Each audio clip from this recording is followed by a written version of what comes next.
الحمد لله وحده والصلاة والسلام على من لا نبي بعده ولا رسول بعده ولا معصوم بعده ولا إمام بعده ولا أمة بعد أمته وسيد الخلائق والبشر أرسله الله تعالى بالحق بشيرا ونذيرا وداعيا إلى الله بإذنه وسراجا منيرا فصلى الله تبارك وتعالى عليه وعلى آله وأصحابه وأزواجه وأبنائه وبناته وذرياته وأتباعه أجمعين وسلم تسليما كثيرا كثيرا أما بعد قال الله تعالى في القرآن الكريم أعوذ بالله من الشيطان الرجيم بسم الله الرحمن الرحيم محمد رسول الله والذين معه أشداء على الكفار رحماء بينهم تراهم ركعا سجدا يبتغون فضلا من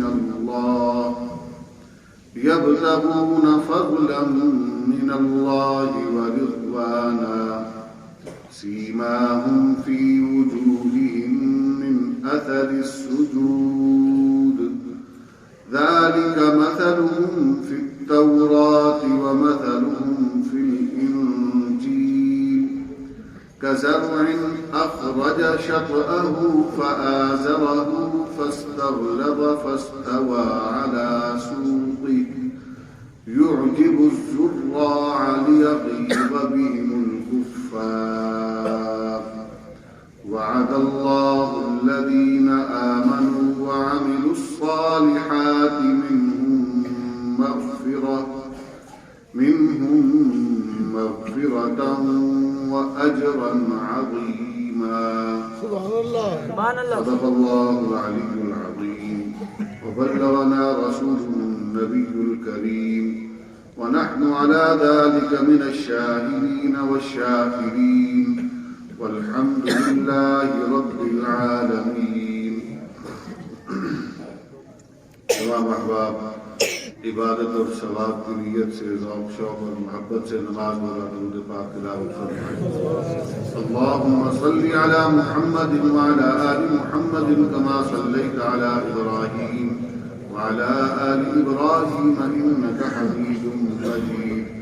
اللهم بارك على محمد وعلى آل محمد كما باركت على إبراهيم وعلى آل إبراهيم إنك حميد مجيد.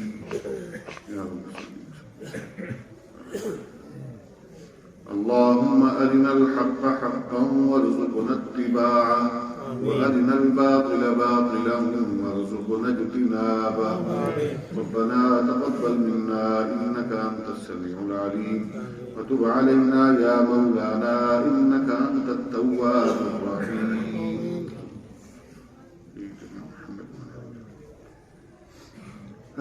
بزرگان محترم، برادران عزیز،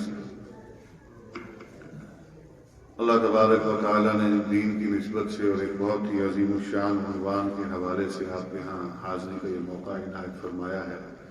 دعا کریں کہ باری تعالیٰ اس حاضری کو قبول فرمائے، میرے اور آپ کے اس مل بیٹھنے کو الہ العالمین کا مقصد بنانے کی توفیق عطا فرمائے، اور ہمیں جو کہنے اور سننے کی توفیق دے اس نیت کے ساتھ کہ ہم انشاءاللہ اس پر عمل کریں گے، اور اللہ تبارک و تعالی ہماری اس نیت اور ارادے کو پورا کرنے کی ہمیں توفیق ارزانی کرے. وقت واقعی خاصا ہو گیا ہے، لیکن کوشش کروں گا کہ مختصر وقت میں اپنی معروضات جو ہیں وہ سمیٹ لوں. آپ حضرات یقیناً سیدنا معاویہ بن ابی سفیان رضی اللہ تعالیٰ عنہ کے حوالے سے بہت کچھ پہلے بھی سن چکے ہوں گے، بہت کچھ پہلے بھی پڑھا ہوگا، نئی بات تو کوئی ہے نہیں، لیکن تذکرہ اس لیے ہوتا رہنا چاہیے کہ ذہنوں میں اور دلوں میں تازہ رہے۔ تو تازگی کا احساس تبھی رہتا ہے جب بار بار ٹھیک ہے۔ تو ویسے تو یہ بڑا آسان طریقہ ہے، جس طرح کہ مولانا نے آپ سے ارادہ کروایا اور وعدے کے قریب کروایا کہ بچوں کا نام رکھ لیا جائے گا۔ جب بچے کا نام رکھ لیا جاتا ہے، جب اس کو پکارے گا تو تازگی آ جائے گی، نسبت کا خود ہی احساس ہو جائے گا، پتہ چل جائے گا کہ بھئی یہ کس نسبت سے رکھا گیا۔ اور وہ کہنے والے کہتے ہیں جی کہ نام ٹھیک نہیں ہے، نام یوں ہے، نام یوں ہے، اس کا مطلب یوں بنتا ہے۔ یہ وہ جن کے دل میں بغض ہوتا ہے نا، وہ پھر بہانے ڈھونڈتے ہیں۔ وہ طائفی رحمۃ اللہ علیہ اکثر یہ واقعہ سنایا کرتے تھے کہ جس دل میں بغض ہو تو وہ پھر کہاں تک پہنچ جاتا ہے کہ وہ ایک مسجد کے پاس سے گزرا، بغیض تھا، دل میں بغض رکھتا تھا اصحاب ثلاثہ کا خاص طور پر۔ تو وہ عموماً ہماری جو پرانی مساجد ہوتی تھی تو ان پر یہ شعر لکھا ہوتا تھا، چراغ مسجد و محراب و منبر، ابو بکر و عمر عثمان و حیدر۔ تو اس سے برداشت نہ ہوا، اس نے تلاش کیا اور کنکر اٹھا کر کھینچ کر مارا۔ اپنی دانش میں اس نے پہلے دن پر مارنے کی کوشش کی، جا لگا حیدر پر۔ اب اس سے مطلب اس نے کہا کام تو بنا نہیں، اسے پھر اٹھایا، پھر مارا، پھر وہیں جا لگا، پھر اٹھایا، پھر مارا، پھر وہیں جا لگا۔ تو تنگ آ کے کہنے لگا اِنَّا نَلْبَاسِ نہیں کوئی چیزیا۔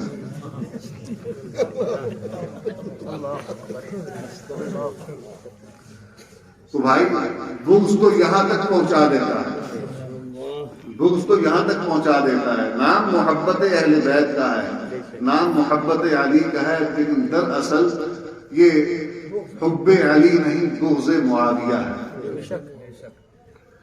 یقیناً اس نام کی بہت سی خوبیاں ہیں، معنوی اعتبار سے جو اصحاب لغت میں لکھا ہے وہ آپ حضرات بہرحال سن چکے ہیں، لیکن دوہرا دیتا ہوں۔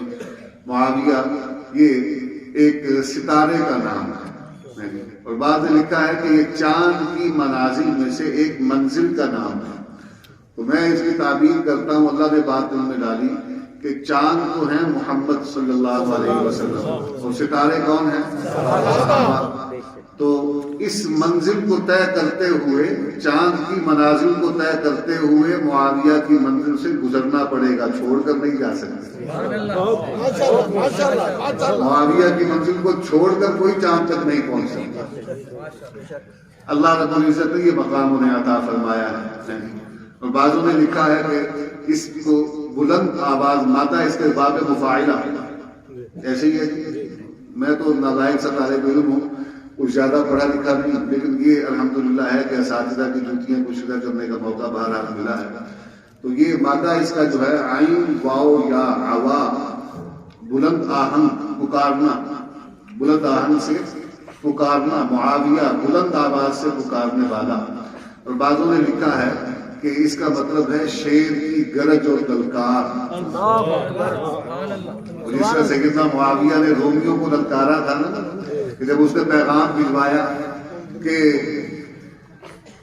تمہارے اور علی کے درمیان اختلاف ہے، جنگ چل رہی ہے، میں تمہارے ساتھ چلتا ہوں، چلو مل کر مقابلہ کرتے ہیں اور علی کو زیر کر لیتے ہیں۔ اس نے پیغام بھجوایا تو سیدنا معاویہ نے جو گرج کر اس کو للکار کر جواب دیا تھا نا، وہ اس نام کا خاصہ ہے، اس نام کا خاصہ ہے۔ ایک اور بھی ہے، ایسا سخت پتھر جو زمین میں دھس جائے۔ اور سیدنا معاویہ رضی اللہ تعالیٰ عنہ نے وہ اسلام کی حدود کو بڑھایا ہی نہیں، اس قدر مضبوطی سے اسلام کے قلعے کو زمین میں دھسایا ہے کہ مخالفین اور بغض رکھنے والے آج تک صرف اس کی طرف دیکھ کر دل میں کڑتے ہیں اور باتیں ہی کر سکتے ہیں، اس کا بگاڑ کچھ نہیں سکتے۔ عزیزان گرامی، یہ تو اسلام کے حوالے سے چند باتیں، اور بھی بہت کچھ ہے کہنے کو، لیکن اگر یہی بیان کرنے لگ جاؤں تو وقت پورا ہو جائے گا۔ لیکن میں کچھ اور کہنا چاہتا ہوں، ذہن میں بہت کچھ تھا، اس طرح کہ بتایا برادر مکرم برادر مولانا بکر عبداللہ صاحب نے اللہ تعالیٰ ان کی جزائے خیر عطا فرمائے کہ خاندان کے حوالے سے بڑوں سے سنا ہے بھائی، ہمارا اپنا تو کچھ نہیں ہے، بڑوں سے سنا ہے، انہیں سے سیکھا ہے، اور جو کچھ ان کو کہتے ہوئے سنا اور جو کچھ ان سے سیکھا ہے، اس بات پر الحمدللہ پورا شرح صدر ہے، دل کو سکون ہے، سمندر کی گہرائیوں جیسا سکون ہے کہ وہ سب حق ہے، الحمدللہ الحمدللہ۔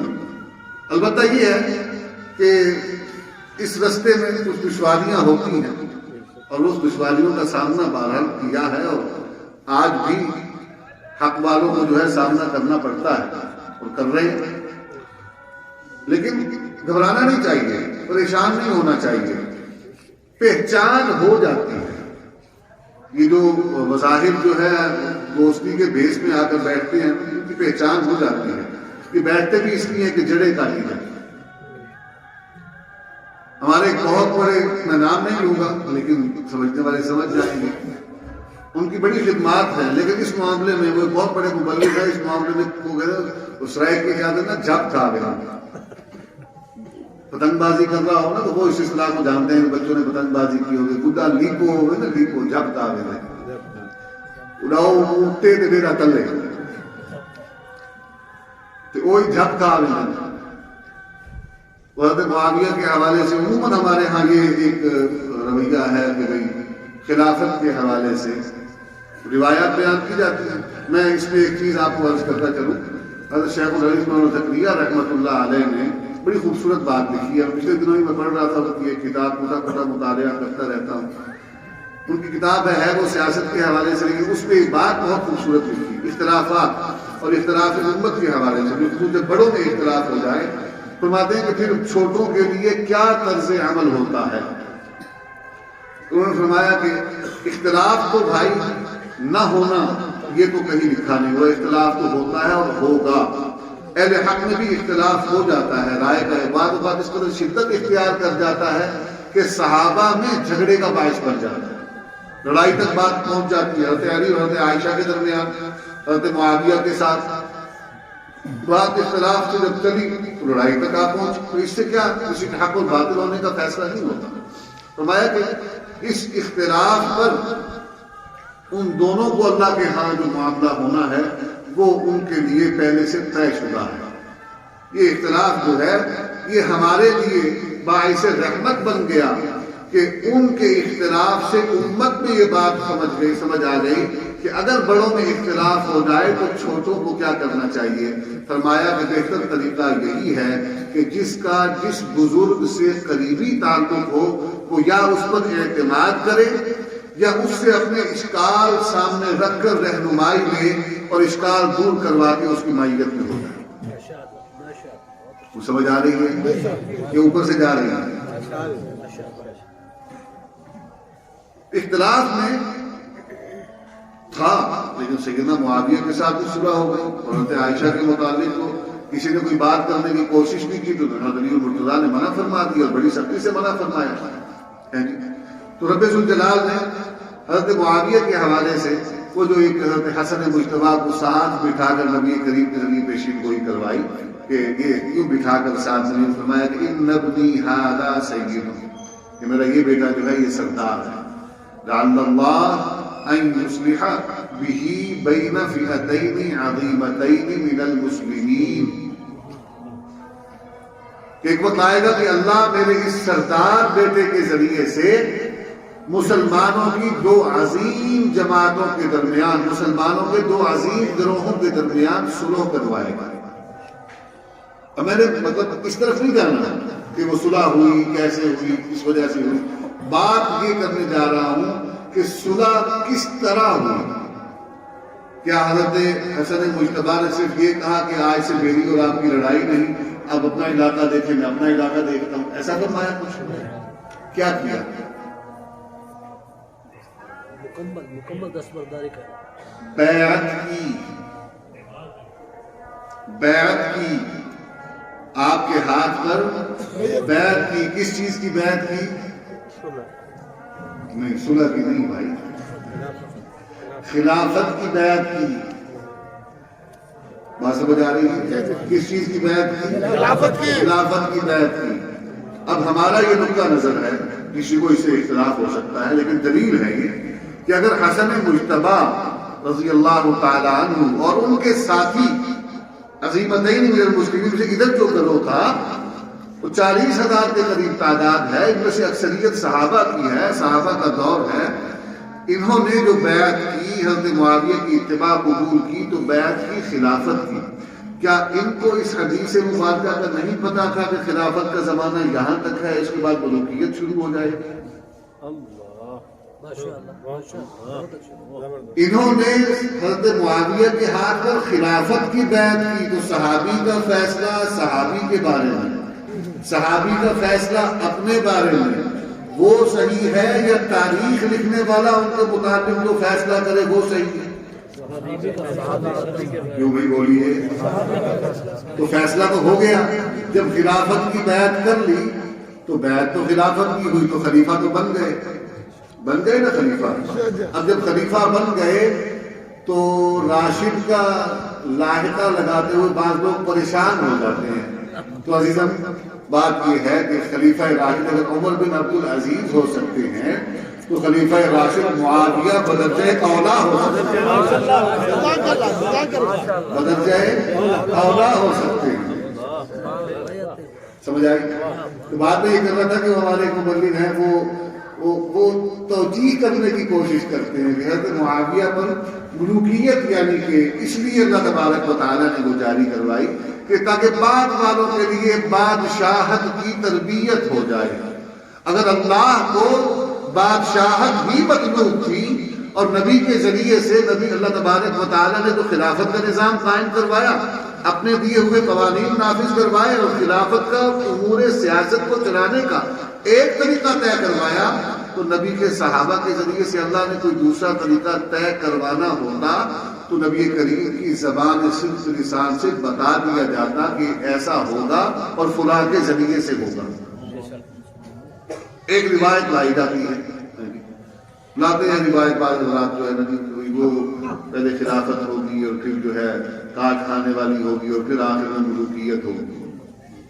پھر ملوکیت کا بھی وہ آخری حصہ جو ہے نا وہ ملوکیت کاٹ کھانے والی ہوگی، طویل مطلب اس کا وہ لاتے ہیں، سیاق و سواد سارا پیش کرتے ہیں۔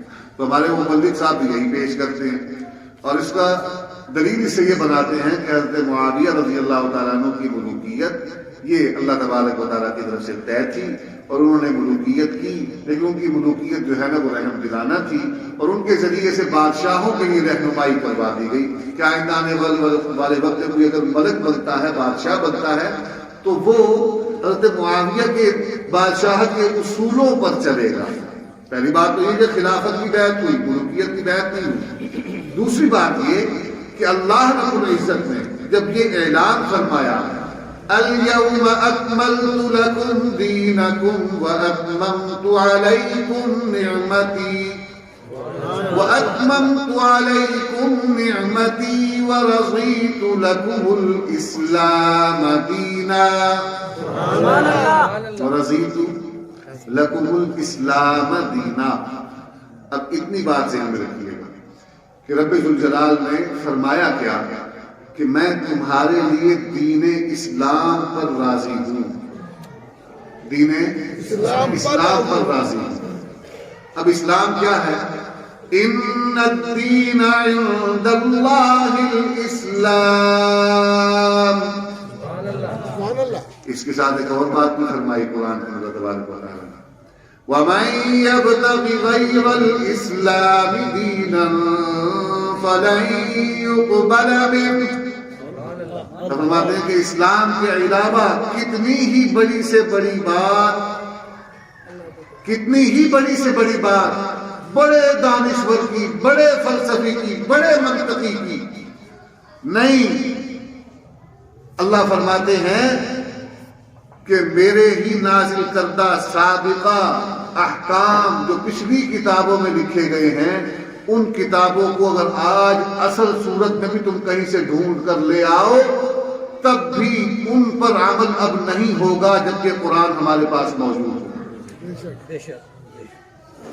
بھول گئے عمر فاروق کا واقعہ وہ تورات کے اوراق ملے نبی کریم کی بارگاہ میں، یا رسول اللہ میں جہاں جس نقطے سے بات میں نے شروع کی ہے وہ ذہن میں رکھیے گا، میں نے بات وہیں پر لا کے ختم کر دی اور اسی پر ہی ختم کریں گے انشاءاللہ۔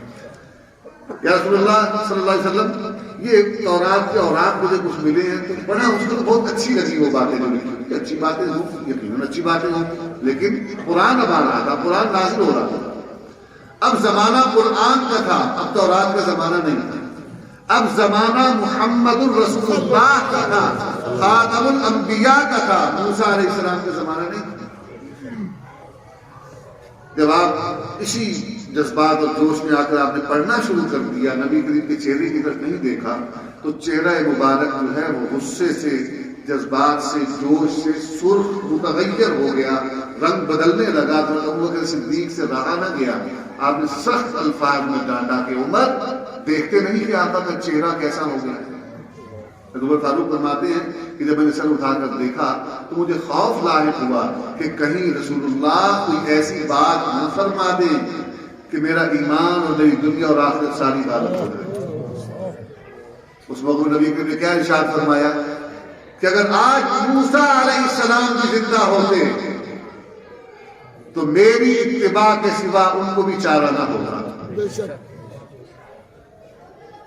تو کیا پتہ چلا کہ اللہ تو اپنے ہی نازل کرتا، اپنے ہی نازل کرتا سابقہ احکام کو محمد کریم پر نازل کیے ہوئے قرآن کے سامنے منسوخ کروا رہا ہے، کیسے کسی اور کی بات کو قبول کر لے گا؟ سارا قرآن پڑھ جائیے، سیاہ ستہ پڑھ جائیے، تاریخ ساری پڑھ جائیے، اسلام میں بادشاہت کے اصول کہیں ذکر ہوئے؟ قرآن میں کہیں بادشاہت کے اصول ذکر ہوئے؟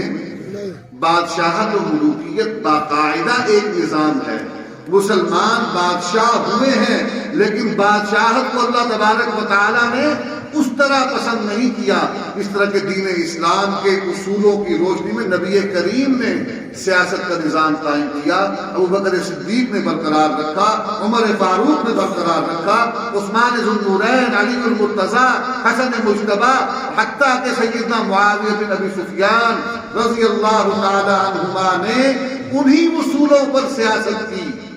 ملوکیت کی تعریف اس طرز سیاست اور حکومت کی نہیں کی جا سکتی جو کہ صحابہ کے دور سے چلا رہا۔ بات سمجھ آ رہی ہے؟ اگر اس کو ملوکیت کہیں گے تو پھر ان اعمال کو سب کو نئی تعریف سے دنیا کو سمجھانا پڑے گا، فرق بتانا پڑے گا۔ سمجھاؤ پہلے کہ ملوکیت میں اور خلافت میں فرق کیا ہے۔ کیا کفر کے ساتھ شدت کا معاملہ کرنا اس کو ملوکیت کہا جاتا ہے؟ کیا مسلمانوں پر اسلام کے احکام کو نافذ رکھنا اس شدت کو ملوکیت کہا جاتا ہے؟ کیا قاتلین عثمان کو قتل کرنا اس کو بادشاہت سے تعبیر کیا جائے گا؟ کیا سیدنا معاویہ رضی اللہ تعالی عنہ بحیثیت مجتہد اگر سیاست میں کوئی اجتہاد کرتے ہیں تو اس کو ملوکیت سے تعبیر کیا جائے گا؟ کس چیز کو ملوکیت کہیں گے؟ بتانا پڑے گا نا لوگوں کو۔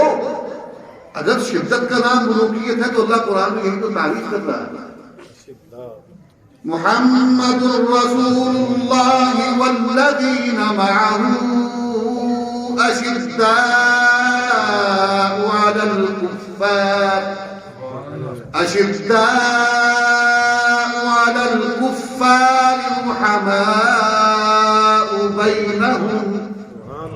کیا فرمایا؟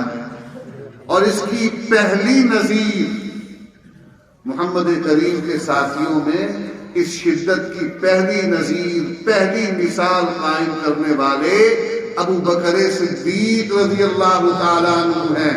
تو اگر ان بنیادوں پر ملوکیت کا فتویٰ لگاؤ گے تو پہلا وہاں لگانا پڑے گا۔ آپ نے کیا فیصلہ فرمایا کہ جو زکوٰۃ دینے والے تھے اگر وہ جانور کی نال اور رسی جو ساتھ ہوتی ہے وہ بھی دیا کرتے تھے تو وصول کروں گا، چھوڑوں گا نہیں۔ مانعین زکوٰۃ کے خلاف جو خروج کیا، شدت کی کہ نہیں کی؟ بالکل۔ اللہ کے احکام جو نبی کے ذریعے سے نافذ العمل ہو چکے تھے، جب ان پر ابو بکر صدیق نے شدت کی تو عمر فاروق جیسا آدمی بھی کہہ اٹھا کہ مولا ہاتھ ہولا۔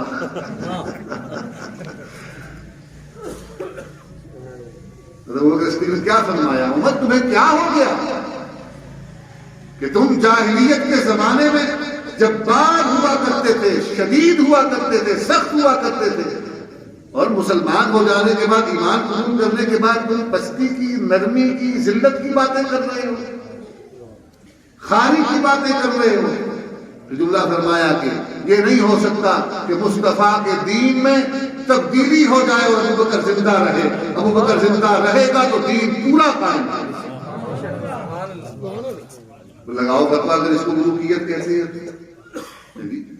کس چیز کا نام ملوکیت ہے؟ ہاں ایک چیز کو لاتے ہیں کہ جی انہوں نے منتقل کر دی اپنے نسب میں منتقل کر دی۔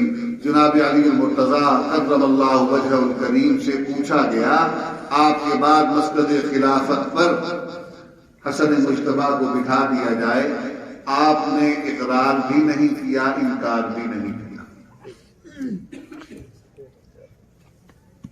ایسے ہی ہے، ثبوت اختیار فرمایا۔ تو خاموشی کا کیا مطلب ہوتا ہے کہ فیصلہ میں نہیں کروں گا، انہوں نے بڑوں کی اطاعت اور اتباع کی، لیکن بعض حالات اگر بگڑ جائیں، فیصلہ کرنا پڑ جائے تو اگر علی مرتضیٰ کے دور میں ایسے حالات نہیں تھے کہ ان کو فیصلہ کرنا پڑے۔ دوسرا ان کے مزاج، ان کی طبیعت میں اتباع تھا۔ انہوں نے سابقین جو ان کے بڑے تھے، جو اصحاب ثلاثہ تھے، جو نبی کریم کے ذریعے سے معاملہ چلا آ رہا تھا، انہوں نے اسی انداز میں معاملے کو اختیار کیا اور اس طرح جاری رکھا کہ بھئی بعد والے خود فیصلہ کر لیں، خود منتخب کر لیں، اپنی زبان سے نہیں فرمائے۔ انتخاب کے لیے نام بھی نہیں دیے۔ سیدنا معاویہ نے اگر رائے شماری کروا کے اپنے فرزند کے متعلق ایک فیصلہ کروایا تو وہ اس وقت کے حالات کا تقاضا تھا، اور میں آپ کو عرض کر چکا ہوں بحیثیت مجتہد، بحیثیت صحابی رسول حضرت معاویہ اس فیصلے کا حق رکھتے تھے۔ اس پر ان پر بکواس کرنا اور ملوکیت کے فتوے لگانا یہ اپنی آخرت کو برباد کرنے کا بات سمجھ آ گئی بات رہی یہ بات کہ اللہ تبارک و تعالیٰ نے ان کے ذریعے سے بہت سے معاملات واضح کروائے۔ ایک چیز یاد رکھیں، وہ دور ہمارے سامنے نہیں ہے، ہم نے یا پڑھا ہے یا سنا ہے، لیکن اس سے نتیجہ جو نکلتا ہے وہ سامنے رکھنا ہے۔ ہمیں آج کے دور میں اس دور سے رہنمائی لینی ہے، اس دور سے رہنمائی لینی ہے۔ تو ہمیں رہنمائی کس صورت میں ملتی ہے؟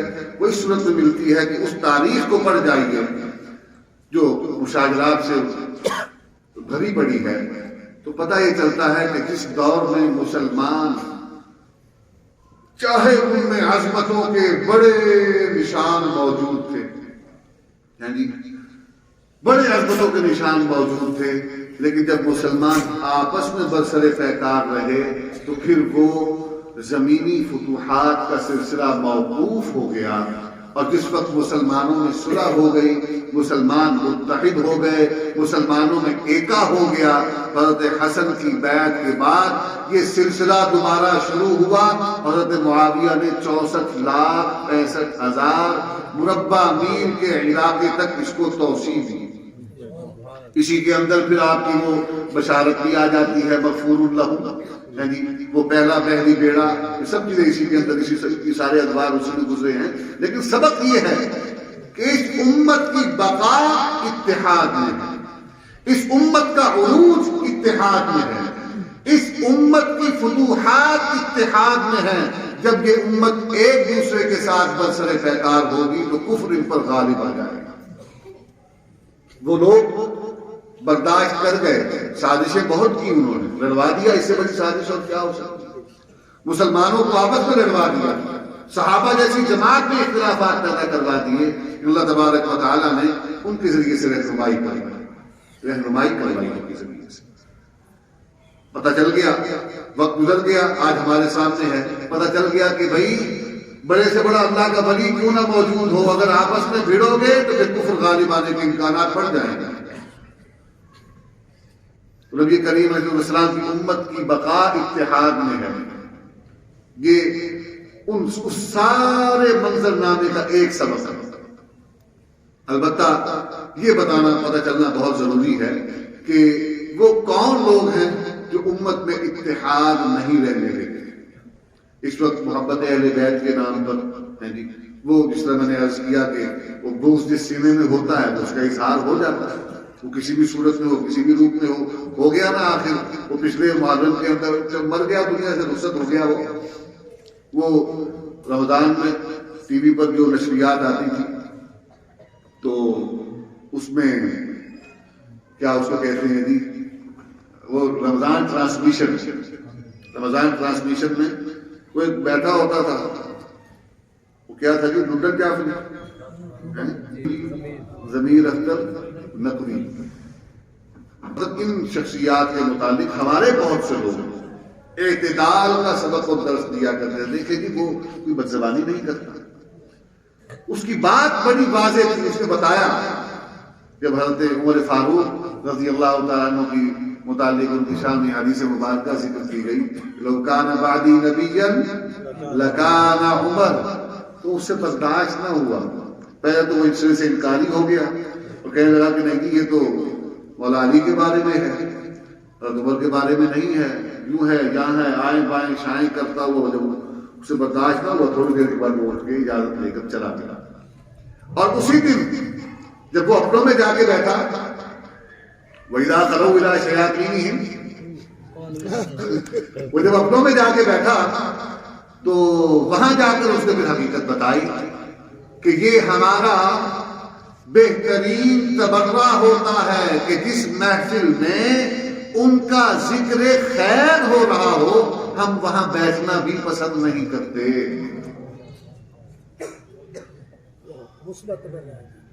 یہ ہے تبرہ، یعنی یہ ہے ان کے بغض کہ وہ ان کا ذکر خیر بھی، وہ جب اگر زبان سے الفاظ ادا کرتے ہیں تو ان کے سینے پر سانپ لوٹ رہے ہوتے ہیں، لیکن وہ کرتے کیا ہیں؟ وہ دراصل محبت اہل بیت کے نام پر امت کے شیرازے کو منتشر کرنے کی کوشش کرتے ہیں. انہیں معلوم ہے کہ یہ امت نبی کی آل سے، نبی کی اولاد سے بے تحاشا اور واضحانہ محبت کرتی ہے. ان کا لوٹ لو سب کچھ، محبت کے نام پر، نبی کی آل کی محبت کے نام پر، اہل بیت کی محبت کے نام پر.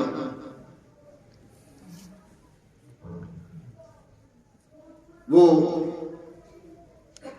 یہ سب کچھ تو ہو گیا. پھر محرم آیا اور محرم کے اندر وہ آپ نے دیکھا کہ پھر وہ کراچی کے اندر وہ ایک تبت سینٹر پر انہوں نے اپنی جو وہ عبادت کرتے ہیں، جو عبادت وہ کرتے ہیں، تو وہ انہوں نے وہ دعائیں پڑھی اور اس کے اندر خلیفہ سادس، خلیفہ راشد، خلیفہ عادل، خلیفہ برحق، خال المسلمین، کاتب وحی المبین سیدنا معاویہ بن ابی سفیان رضی اللہ تعالی عنہما پر نام لے کر انہوں نے لعنت کی، دعا کی. اور یہ چونکہ ایک مین سٹریم میڈیا پر آیا تو بات ہائی لائٹ ہو گئی، وگرنہ ایسا نہیں ہے کہ یہ کوئی پہلی مرتبہ وہ ایسا کر رہے ہیں. بھائی یہ ان کی عبادت کا حصہ ہے، اس کے بغیر ان کی عبادت مکمل نہیں ہوتی. سمجھ آ رہی ہے؟ چلو یہ سیدنا معاویہ کے متعلق تو کہہ سکتے ہیں کہ بھئی انہوں نے جنگ کی. آپ مطلب ایک کارنر دے، مطلب کہ سافٹ کارنر دے سکتے ہیں، دیا نہیں جا سکتا، لیکن بات کر رہے ہیں سادہ انداز میں کہ اگر سیدنا معاویہ کے متعلق اس وجہ سے سافٹ کارنر دیا جا سکتا ہے کہ وہ حضرت علی مرتضیٰ سے جنگ کرتے رہے، تو اس لیے وہ ان کے متعلق جو ہے دل کے اندر کچھ تھوڑی سی گھٹن محسوس کرتے ہیں. تو سیدنا ابوبکر صدیق کے حوالے سے جو اسلام آباد میں ہوا وہ بھی بھول گئے. بات یہ ہے کہ سیدنا معاویہ کی بات نہیں، اصل تکلیف انہیں کس چیز کی ہے؟ تکلیف انہیں نبی کی محنت سے تیار ہونے والی ساری جماعت سے ہے. بہانہ محبت اہل بیت کا ہے، حقیقت میں ہدف تمہارا اور میرا ایمان. اور تکلیف انہیں کیوں نہ ہو؟ اس لیے کہ ان کے بڑوں کو تکلیف ہوئی ہے. ان کو تکلیف ہوئی ہے ابوبکر صدیق سے. منکر زکات کو دورے چی ہم نا مانعین زکات کو دورے چی ہم ان کو پتہ ہے کہ وہ کلے مار کے گھن دے والے کہ اگر حکومت آ بجے نام اسلام کا لو اپنے مطلب مذہب کے خانے میں اسلام لکھو اور کہو جی کہ زکات جو ہے وہ ہمارے مذہب کا حصہ نہیں ہے، یہ تو نہیں لکھا ہوا بھائی. اب ہمارا آج کے دور کا مسلمان کیا گزرا، یعنی کہ ایسا مسلمان. وہ مجھے ایک دوست نے واقعہ بتایا عذرائے تفنن، لیکن حقیقت میں اس میں بہت بڑا سبق بھی ہے کہ میرے پاس ایک آدمی آیا صبح بڑا پریشان تھا. میں نے کہا خیال کیا ہوا، خیریت ہے؟ کہ یار وہ میں نے نا فلانے مفتی صاحب کے پاس جانا. کاہے کے لیے جانا ہے؟ کہ یار میری خواہش ہے کہ میں ان سے جا کے فتویٰ لے آؤں. وہ مسئلہ جو ہے نا وہ مطلب کچھ عجیب سا ہے، پیچیدہ. کیا مطلب زکات کا؟ زکات کا مسئلہ کیا ہے؟ کہ میری خواہش ہے کہ میں نے بینک میں نا کچھ رقم رکھوائی ہوئی ہے، تو اسلامی بینکاری بھی آ گئی. تو مضاربت کے اصولوں پر جو ہے نا رقم رکھوائی جاتی ہے اور اس کی آمد پر پھر وہ اس کو حلال کہا جاتا ہے. تو اس پہ علماء کا اختلاف ہے. جہاں علماء کا اختلاف ہو تو وہاں پہ لوگ جو ہے گنجائشیں نکال دیا کرتے ہیں. تمہارا مسئلہ یہ تھا کہ وہ کہتے ہیں کہ میری خواہش یہ ہے کہ میں اپنے اصل پر زکات نہ دوں، جو میری اصل رقم ہے جو میں نے رکھوائی ہوئی ہے اس پر زکات نہ دوں، بلکہ جو میری اس پر آمدن ہے، جو نفع ہے میرا، اس پر میں زکات دوں. تو مسئلہ تو ایسا نہیں ہے. اس نے کہا کہ اتنا تو دین میں نے بھی پڑھا ہوا ہے، تو یوں تو نہیں ہوگا نا کہ تم وہی بات کر رہا نا. پھر میں اس لیے تجھے کہہ رہا ہوں مجھے فلاں مفتی صاحب کے پاس لے جا، وہ فتویٰ مجھے دے دیں گے. تو اس طرح کے فتوے تو مطلب مل سکتے ہیں، لیکن انکار کوئی نہیں کرتا. یہ خواہش تو رکھتے ہیں کہ بھی اصل پر نہ دوں اور نفع پر دے دوں، لیکن یہ کوئی نہیں کہتا کہ میں دیتا نہیں. منکر تو کوئی بھی نہیں ہے نا. تو بات یہ ہے کہ تکلیف ہے، اور تکلیف کیوں نہ ہو؟ اس لیے تکلیف ہے کہ ان کے آبا وہ تھے جن کہ محمد کریم علیہ السلام کی پیدائش کے وقت، آپ کی آمد کے وقت، آپ کے دنیا میں ظہور کے وقت اللہ رب العزت نے ان کے بت کدے اور ان کے آتش کدے کے کنگرے ہلوائے اور گروائے. سمجھ آ رہی ہے؟ تکلیف تو ہوگی، ہے، اب تک ہے. رب ذوالجلال نے یہی فرمایا نا سیماہم فی وجوہہم من اثر السجود ذالک مثلہم فی التوراۃ. اگلے مرحلے میں کیا ہے؟ ومثلہم فی الانجیل کزرع اخرج شطأہ فآزرہ فاستغلظ فاستوى على سوقه يعجب الزراع ليغيظ بهم الكفار. یا رسول اللہ نا، یا اللہ، یہ اللہ کے نبی کے ساتھیوں کا تذکرہ ہو رہا ہے. یہ اچانک بیچ میں کاشتکاری کے اصول کہاں سے آ گئے؟ فرماتے ہیں کزرع، جیسے کھیتی، اخرج شطأہ فآزرہ، جب نکلتی ہے وہ کسان محنت کرتا ہے، ہل چلاتا ہے، پانی لگاتا ہے، دانہ ڈالتا ہے، اس کی حفاظت کرتا ہے، پرندوں سے، چرند سے، جانوروں سے، حشرات سے سپرے کرتا ہے. یعنی جس چیز سے جس طرح اس کو بچانا ہوتا ہے وہ دن رات ایک کر کے اس فصل کی حفاظت کا اہتمام کرتا ہے. اور ایک لمحے کے لیے نہیں، ایک مرحلے کے لیے نہیں. اخرج شطأہ، جب وہ بالکل ہلکی اور باریک پتلا سا خوشہ نکلتا ہے، ایک پتی نکلتی ہے، اس وقت سے لے کر فآزرہ فاستغلظ فاستوى على سوقه، 4 مراحل بیان فرمائے کہ جب تک یہ فصل پوری اپنی نالوں اور ڈنڈوں پر کھڑی نہیں ہو جاتی، تیار نہیں ہو جاتی کہ اس کو خطرہ نہ ہو اب دشمنوں کا، اس وقت تک یہ حفاظت کے مراحل سے گزارتا رہتا ہے. اس کی تیاری کو اپنی ذمہ داری سمجھ کر کرتا ہے. یعجب الزراع، جب یہ فصل تیار ہو جاتی ہے، کھڑی ہو جاتی ہے، توانا ہو جاتی ہے، تو محنت کرنے والے کاشتکار کو خوشی ہوتی ہے. کاشتکار کو خوشی ہوتی ہے.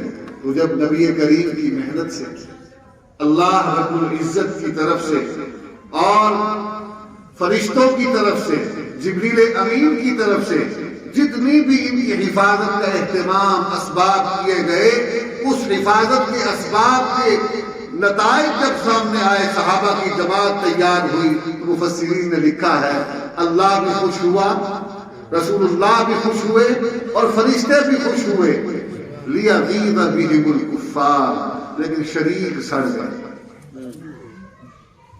شریک سڑ گئے۔ اونٹ بٹھا نا میں دا پانی بدھے، وہ دکاندار کو یاد ہے کھاد والے کو نہ مراد آئی کو ادھار ہی منگے تو نہ دے دیا، میرے کو ڈبل نفعی آ کے پانی نہ دے دیا، تو میرے کو بھیج دے ایدہ رستہ بند کیتے بننا ایدہ بننے مطلب کہ تمام معاملات دشمنی مخالفت رکاوٹ بھی رات کی لیکن پروتے ہی کدھے نہ رہ گیا، کالا جادو ہی کدھے نہ رہ گیا، تویز ہی بد آیا، وہ پیڑ سنی میں کوئی رتی ہے بان کے بھی اے بان کے بھی فراج آتے قبرستان دی قبر بان کے پورا قبر دی کھٹے رات لگائی میں اتھائی بان کے پوری آیا، یہ والے بھی راہ کر رہے ہیں۔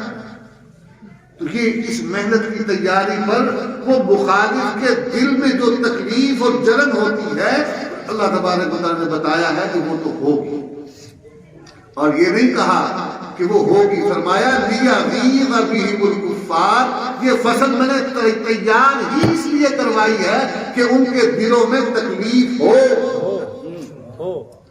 یہ تیار ہی اس لیے ہوئی ہے۔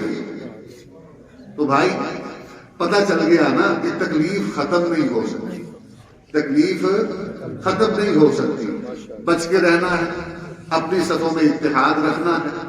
حالات ہمارے سامنے ہیں، پچھلا محرم بلکہ اس سے بہت پہلے سے جو واقعات تیزی سے بڑھتے جا رہے ہیں، بالخصوص سوشل میڈیا پر اہانت کے، سیدنا معاویہ کے حوالے سے، شیخین کے حوالے سے، اصحاب ثلاثہ کے حوالے سے اور صحابہ کے حوالے سے جو واقعات بڑھتے جا رہے ہیں، یہ ایک منصوبے کا حصہ ہے۔ میں وقت نہیں تفصیل سے عرض کر سکوں، لیکن 2 منٹ میں اس کے حوالے سے عرض کرتا ہوں کہ یہ ایک بین الاقوامی ایجنڈے کا حصہ ہے۔ پاکستان میں اہانت رسول اور اہانت اصحاب رسول کے قانون کو ختم کروانے کے لیے اور اس کی سزاؤں کو کم کرنے کے لیے یا کالعدم کرنے کے لیے یا تبدیل کرنے کے لیے ایک ایجنڈے کے تحت یہ سب کچھ ہو رہا ہے، اور پاکستان کے اندر این جی اوز کے نام پر یا اداروں کے نام پر یا آپ کہہ لیں کہ تعلیمی کمیٹیوں کے نام پر بعض لوگ مسلسل اس محنت میں لگے ہوئے ہیں، اور انہوں نے اپنے عزائم میں یہ شامل کر دیا ہے کہ ہم اس کو تبدیل کروائیں گے، اور اس کے لیے انہوں نے کہا ہے کہ ہمیں 300-400 لوگوں کی قربانی دینا ہوگی۔ نہیں، وہ آپ کو نہیں دینی، آپ بات نہیں سمجھے، بات سمجھے نہیں۔ وہ کہتے ہیں ہمیں 300-400 لوگوں کی قربانی دینا ہوگی، یعنی گستاخیاں ہوں گی، جب ہوں گی تو پھر ماں بنائے سزا تو نہیں ہوگی، یہی تو مسئلہ ہے۔ ماں بنائے عدالت اقدام ہوں گے، اس اقدام کو بنیاد بنا کر قانون پر نکتہ چینی کی جائے گی۔ ایک سوچے سمجھے منصوبے اور ایجنڈے کے تحت یہ کیا جا رہا ہے۔ ہمیں کوشش کرنی ہے کہ اپنی صفوں میں اتحاد رکھیں، اپنے اکابر کی سرپرستی میں ان کے دیے ہوئے لائن عمل اور لائن آف ایکشن کی پابندی کریں۔ البتہ یہ ضرور ہے کہ اس معاملے میں برداشت جواب دے جاتی ہے، کوشش کرنی ہے قانون نافذ کرنے والے ادارے وہ اپنے کردار کو ادا کریں، ہمیں کوئی عمل ایسا نہ کرنا پڑے کہ جس سے ان کو فائدہ ہو، ان کو طاقت ملے۔ سمجھ آ رہی ہے؟ بعض اوقات برداشت کرنا پڑتا ہے، ہوتا نہیں ہے، کرنا پڑتا ہے۔ ابا جی رحمت اللہ علیہ فرمایا کرتے تھے کہ تو بات ہی ایسی ہے، میری اماں کو کوئی گالی دے میں سن کر برداشت کر جاؤں، اللہ مجھے اس کا اجر دے گا، لیکن امت کی ماں کو جس کو اللہ نے امت کی ماں قرار دیا ہے، مومنوں کی ماں قرار دیا ہے، اس کو اگر کوئی بکے سن کر برداشت کر جاؤں تو ایمان زیادہ رہے گا۔ مسئلہ ایسا ہی ہے۔ مسئلہ ایسا ہی ہے، استغفار کرنی ہے، اللہ سے توفیق مانگنی ہے، اور اب کافروں کے ایجنڈوں اور ان کے منصوبوں کو ناکام کرنے کے لیے اللہ کی طرف متوجہ ہونا ہے۔ وہ اگر اپنے وسائل کو لے کر اور اپنی ساری قوت و مشینری کو لے کر اس مضمون مقصد کے لیے باہر نکلے ہوئے ہیں تو اللہ کی قوم سے باہر ہیں؟ اللہ تو سب سے بڑا طاقت والا ہے، اس کے دلوں میں سب، اس کے قبضے میں سب کے دل ہیں، چاہے مسلمان ہوں چاہے کافر ہوں، اس کے قبضے قدرت میں سب کچھ ہے۔ جب اس کی طرف متوجہ ہوں گے اپنی بدعمالیوں پر ہم توبہ کریں گے، استغفار کریں گے، اور ایک اور بات، ہم ان لوگوں سے روابط اور رسم و راہ اس پر غور کریں گے اس پر۔ نبی کریم علیہ السلام ہمارے دوست ہوتے ہیں، وہ مطلب ہم جی اس لیے مطلب کر رہے ہیں کہ چلو اسی بہانے ہم کو قریب کر لیں گے۔ یاد رکھو، جس کے دل پر مہر لگ گئی ہو نا، وہ تم نہیں کھول سکتے نہ توڑ سکتے۔ اللہ نے کیا فرمایا؟ ان الذين يؤذون الله ورسوله لعنهم الله في الدنيا والآخرة وفي الآخرة۔ دنیا میں بھی اللہ نے ان کو رحمت سے دور کر دیا، اور آخرت میں بھی۔ توبہ کی توفیق اللہ کی رحمت کا حصہ ہے۔ دنیا میں لعنت کا مطلب ہے جو اللہ اور اس کے رسول کو تکلیف دیتا ہے، اللہ اس سے توبہ کی توفیق چھین لیتا ہے،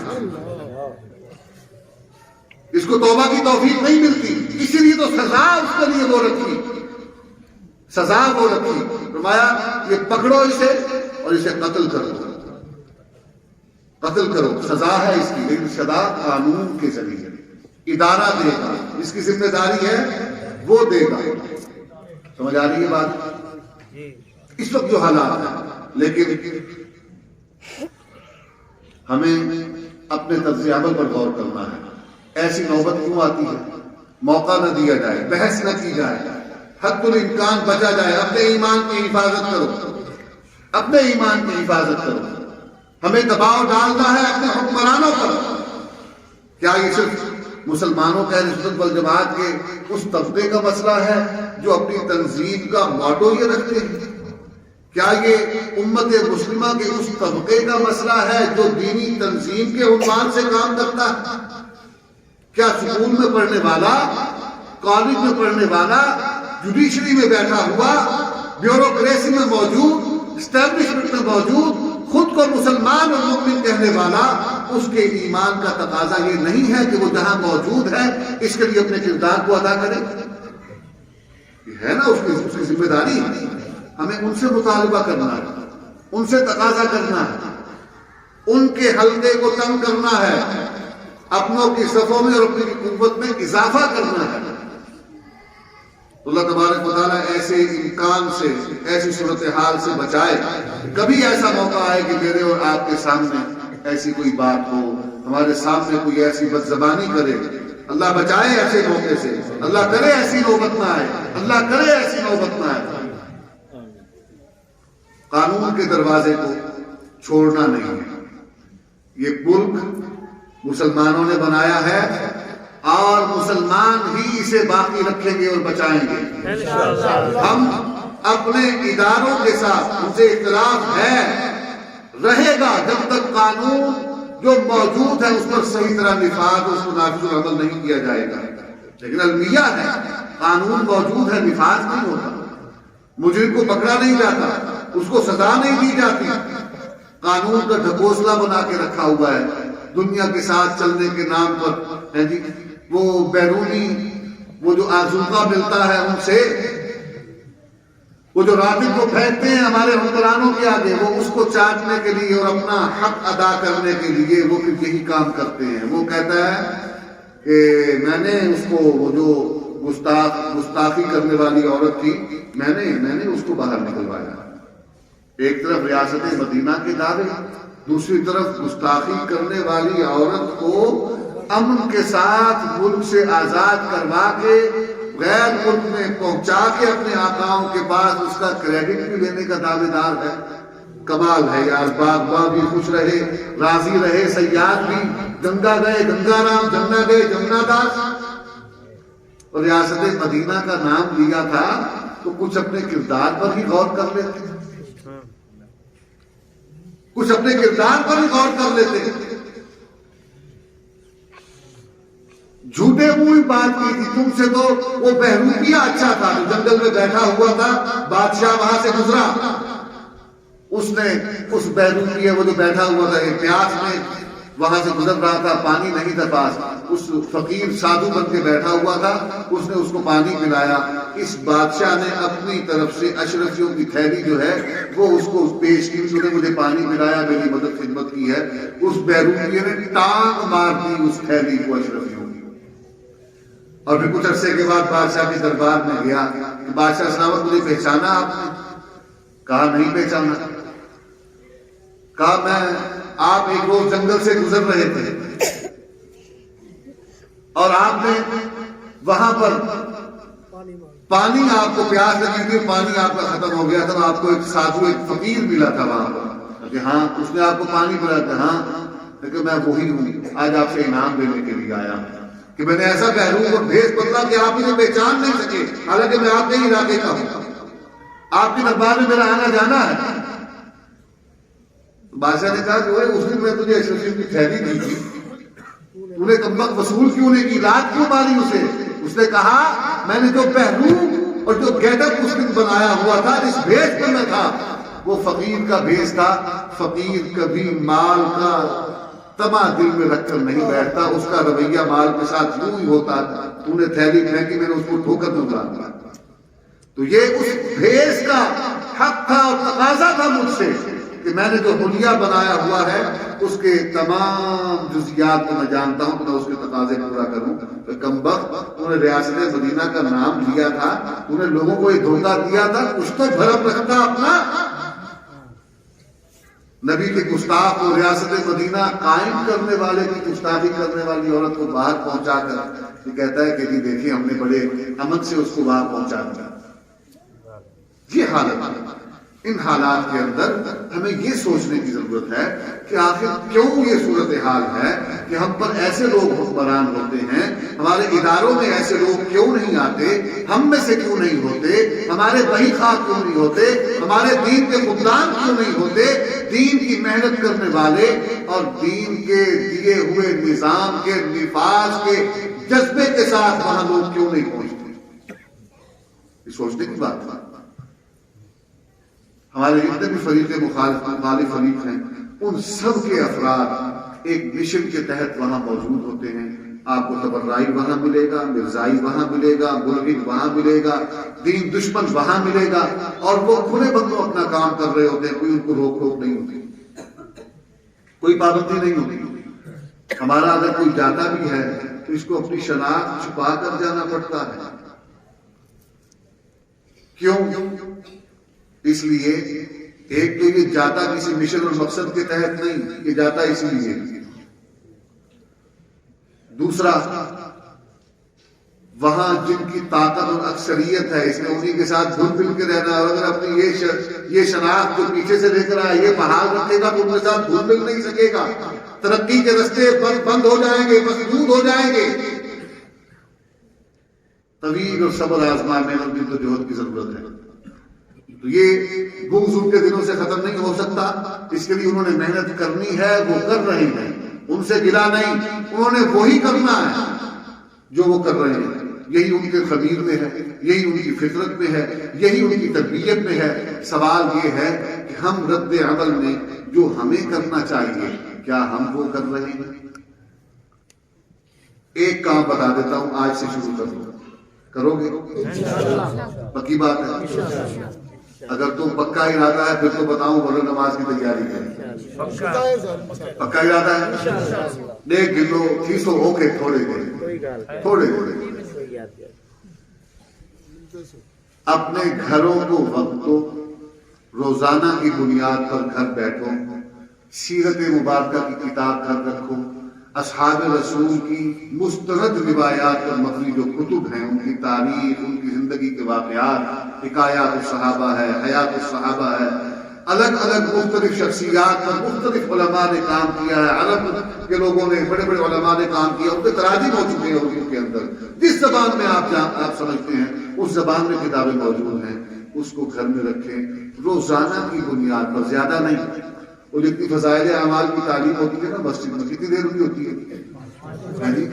5 سے 10 منٹ روزانہ کی بنیاد پر گھر کے تمام افراد، خواتین، مرد اور بچے، سب کو بٹھا کر ایک ایک واقعہ نبی کریم کا اور اصحاب رسول کی اس ایک شخصیت کا یہ روزانہ کی بنیاد پر پڑھو اور پڑھاؤ۔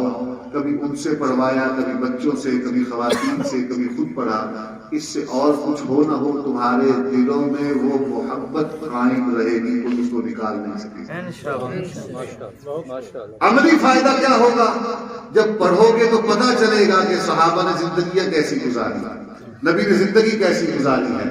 تو نبی کی زندگی کے واقعات اللہ تبارک و تعالیٰ نے قصے کہانیوں کے لیے محفوظ نہیں کروائے، صحابہ کی زندگیاں قصے کہانیوں کے لیے محفوظ نہیں کروائیں، اس لیے محفوظ کروائی ہیں پڑھو، سمجھو اور اس پر عمل کرو۔